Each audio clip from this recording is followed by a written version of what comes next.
Take that தற்குறி manager. Actually இந்த பதிவு எதுக்காக பார்த்தோம் அப்படின்னா, நான் திருப்பூர் மெடிக்கல் காலேஜ் அண்ட் ஹாஸ்பிட்டலில் கிறிஸ்டல் இன்டிகிரேட்டட் பிரைவேட் லிமிடெட் அப்படிங்கிற ஒரு கம்பெனி கீழே ஒர்க் பண்ணிக்கிட்டு இருக்கிறேன். அங்கே தூய்மை பணியாளராக நோ அட்டெண்டர் இன்சார்ஜாக ஒர்க் பண்ணிக்கிட்டு இருக்கிறேன்.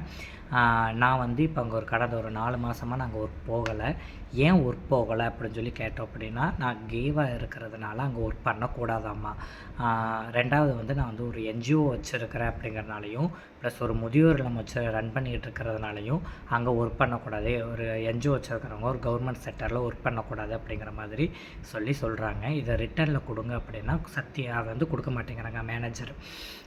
சரி ஓகே அப்படின்ட்டு என்னால் வேறு ஒரு பக்கம் ஒர்க் போக முடியல.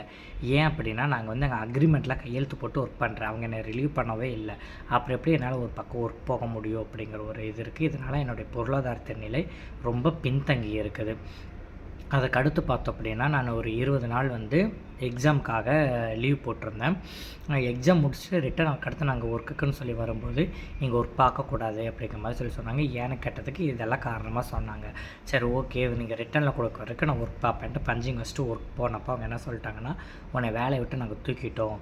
மீறி நீ வேலைக்கு போனேன், அங்கே வார்டுக்கு போனேன்னா உன் மேலே நாங்கள் அத்துமீறி வார்டில் போய் ஒர்க் பண்ணுறா, பிரச்சனை பண்ணுறான்னு சொல்லி உன் மேலே நான் கேஸ் ஃபைல் பண்ணுவேன் அப்படிங்கிற மாதிரி சொல்லிட்டாங்க.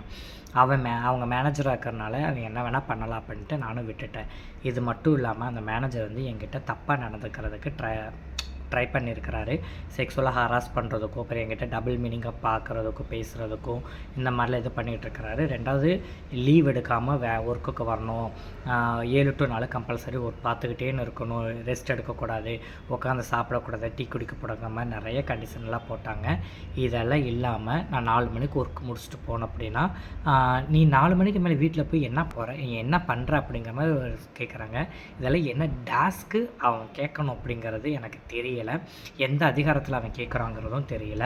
இதெல்லாம் இல்லாமல் அங்கே ஒர்க் பண்ணுறவங்களுக்கு சேல்ரி எவ்வளோ அப்படின்னு சொல்லி கேட்டோம்னா, அந்த கிறிஸ்டல் நிர்வாகமோ இல்லை மேனேஜரோ சத்தியமாக சொல்லவே மாட்டேங்கிறாங்க. கேட்டோன்னா இவ்வளோ தான் சம்பளம் இஷ்டம்னா வேலைக்கு இல்லாட்டி வராது அப்படிங்கிறாங்க. 20 நாள் வேலை பார்த்தாலும், 30 நாள் வேலை பார்த்தாலும், 25 நாள் வேலை பார்த்தாலும் 15,000க்கு தாண்ட மாட்டேங்குது. ஸோ அதுக்கு மீறி சேல்ரி வரதால ரொம்ப ரேராக இருக்குது. எதுக்கு இவ்வளோ சம்பளம் பிடிக்கிறாங்கன்னு தெரியல. கடைசியில் இப்போ ஒர்க் போகாமல் என்னுடைய பொருளாதாரத்தின் நிலை ரொம்ப பின்தங்கி இருக்குது. அதனால் இதை பற்றி மேல் இடத்துக்கு எடுத்துக்கிட்டு போகலாம் அப்படின்னு சொல்லி கொண்டு போனோம்னா யாருமே கண்டுக்க மாட்டேங்கிறாங்க. டீன் கிட்ட சொல்லலான்னு சொல்லி போகும்போது இதை பற்றி கேட்குறதுக்கு கூட, இதை பற்றி யோசிக்கிறது கூட டீனுக்கு வந்து அந்த அளவுக்கு உங்களுக்கு டைம் இல்லை போல தெரியுது.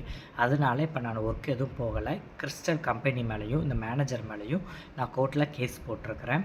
ஸோ இதுக்கான நியாயம் கண்டிப்பாக கிடைச்சே ஆகணும்.